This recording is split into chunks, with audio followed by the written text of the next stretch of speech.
Good morning.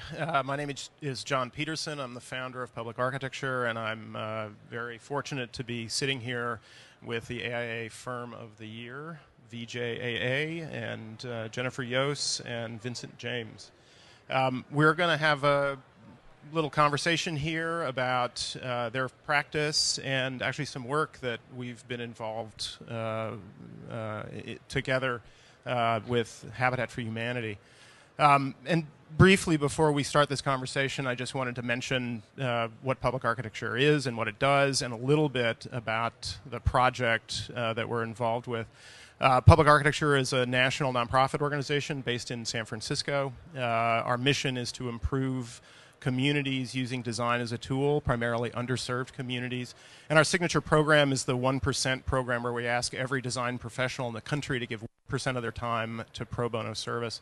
Currently, we have over 1,000 firms in every state in the United States doing just under $40 million of service every year. And we're particularly happy to be here at the convention this year because we recently announced a partnership with the AIA, where over the next 5 years, the AIA is going to be promoting pro bono service and the 1% program. And we're going to be providing services for the AIA community. And the project that I wanted to talk to Jennifer and Vincent about was a project that we started, about a year ago with Habitat for Humanity. And we chose 4 firms around the country to focus on 4 selected with Habitat to act as a pilot program to bring higher level design services to Habitat for Humanity. And you guys got a chance to select an affiliate with Habitat, and can you tell us just a little bit about your experience with that? We were given Habitat for Humanity in Detroit, which was a really interesting puzzle, first off, in terms of the shrinking cities issues that Detroit is dealing with. I think also they wanted to do a prototype for a 2-story building, which was a new idea for them. And then I think just us starting to come to terms with what the tight parameters that Habitat has to deal with in terms of who lives there, how they live, how long they own the home, how they purchase the home, the economics of it, and then who builds it. The volunteer labor, how that impacts, how materials are acquired, how you design with those materials. Being kind of opportunistic with some of the tightness of the parameters was really an interesting part of it and kind of opened up the project for us. And this was actually a later question that I was going to ask, but given we've started by talking about Habitat, your project has been one of the great successes, even though it's still underway, and in fact you haven't even started construction yet. But we know from working with other firms that this isn't always so easy, and we've had a couple of missteps along the way, and some missteps that you might imagine, given the challenges. I think it's particularly challenging to work with a mission-based organization which has a goal of providing services at such a crushing budget on a challenging timeline with volunteers. And this story isn't unusual for mission-based organizations, because what they're trying to deliver is not to the marketplace. What they're trying to deliver is something that's meaningful to the public good. So tell me, how have you guys been able to manage this so that it's been successful and you haven't fallen into some of the traps that we've seen other firms sort of get mired in? I think in a very general way, we believe that there are 2 aspects of architecture. Architecture gains its cultural legitimacy through its art, and it gains its other legitimacy through function, through its practicality, through how it serves people.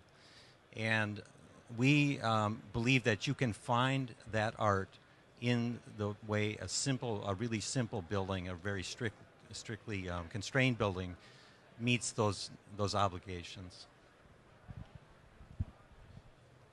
And is art on the minds of clients like this? I mean, when you say this is what we're trying to find and this is where the value is, does that resonate with someone who's trying to provide someone a home and get somebody out of a homeless environment or out of an unacceptable environment? Are they open to this conversation? I think one of the things is how you phrase it, and I think we talk about a lot about beauty in terms of human experience, how you experience your environment, how daylight works, how social space is created, how landscape is defined, how air moves, how sun works. And I think a lot of those things we all understand on a basic level and that they improve the quality of life. And I think that was really a lot about the conversations we had with our client were about those kind of opportunities in the project. And so, to be more clear, I think we're trying to find the art in the usefulness, in the way the building works, the way it meets its budget, and actually make those two things completely synonymous. Is that the way you talk about the work with a client? This balance of or maybe it's not even a balance, because I think you've actually presented it in a more intelligent way. It's not necessarily a balance that there's one side or the other. You're saying that the process itself of meeting that budget has an artful approach. So do you have a client who's listening to that and that makes sense given the pressures that they have? Or are you realize there's an appreciation for fine work, but you're not necessarily talking about it in those terms, and you're simply delivering it on, we'll give you a house that works well and does meet your expectations? I think an important part of that is really the interaction, and that there's this ongoing interaction. And so there's a conversation when it's appropriate about the site, about how people use space, about structure, about materials, and that it isn't trust us to give you something. It's a back and forth kind of push and pull. And I think with Habitat, a lot of the ideas that we had that we were most excited about came out of things that they were challenged by, and that really triggered something with them. So one example of what we're doing with the project is to take a very simple gabled house form, which is, as we all know, a very economical, logical way to build buildings. So why isn't that enough? Well, we basically determined that by making one move, by bending that a little bit, we could create a building form that could actually create exterior space, a social gathering space. It could shelter part of the site from the wind, or it could make a warm orientation into the southeast, for instance. So through a very, very minimal change of a prototype, we could find a way of providing a whole set of other possibilities for the building form. I think another part on the interior, they're so restricted to, you can only have this amount of square footage, nothing more, and if you do less, it's wasted. And so we really wanted to do something more generous and to do a two-story volume as part of the living area and use that to kind of improve ventilation and airflow and light. And we coupled that, we discovered that the landing didn't count into their area calculation. So we gave them a supersized landing that's a social space, a kind of unprogrammed space that overlooks that two-story space. And so it kind of squeezed in within their parameters something that everybody would value. And when they met with the community, people in the community really loved that spot and found so many places that were not programmed in their lives that they could use it for, whether having a home office or a study place for the kids or a hangout spot that was less formal.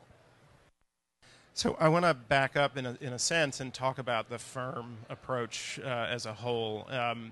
Something that I've always admired about your firm, and I know others, is that you don't immediately recognize a VJAA building.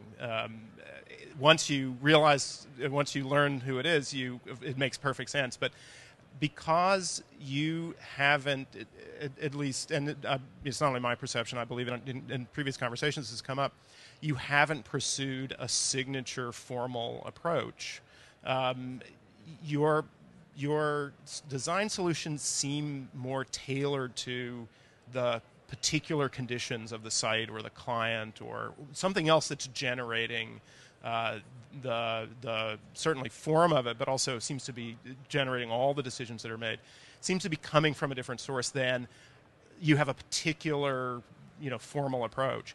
Can you talk a little bit about why you've built a practice around this, and was this a conscious decision, or was this simply what came naturally to your way of looking at design? I think it is an outgrowth of a fundamental view of architecture that it is connected to everything. And you can find it can take you almost anywhere, into the environment, into a structure, into economics, politics. We'll talk about this tomorrow. But it connects to many, many different things if you let it. And so although we do have our own stylistic preferences, I do, Nathan Knutson, our third principal, who's here right now, we all have our favored techniques and materials, etc.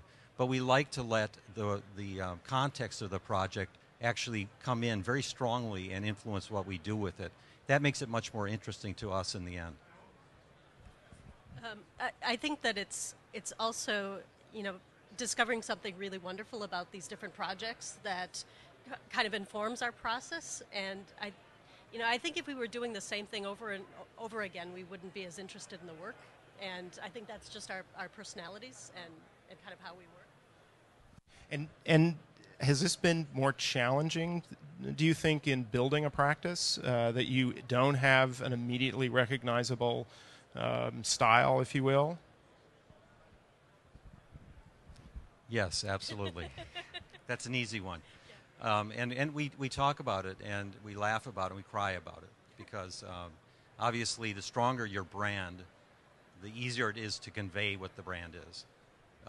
Nevertheless, we decide to do this because this is the only way it makes sense to us. And when you think about, I'm going to just back up for a second, if you think about globalization, the globalization of culture, the uniformity of culture being spread, there is another way to work that makes for very specific responses in very specific locations. There's another way to think about practice that actually creates difference and creates an exception. And we think that's the best way to make cities, and that's also a really good way for architects to think about practice. And I know many of them do anyway. I mean, they do think that way. But we need to, I think, value that, place greater value on that, and I think then this approach to architecture may be an asset in the same way that branding is an asset. Well, I think with that, we're going to wrap up our short little chat here. And frankly, I think that's why, really one of the reasons why you guys have been so quickly adopted by your client at Habitat for Humanity. And I think it's, even the challenges that you mentioned, I think it's also clearly one of the reasons that you were chosen as Firm of the Year, and we're delighted to be doing this project with you, and wish you all the best. I want to thank Architect Magazine and all those here at the convention who are listening to this. Thank you very much for your time.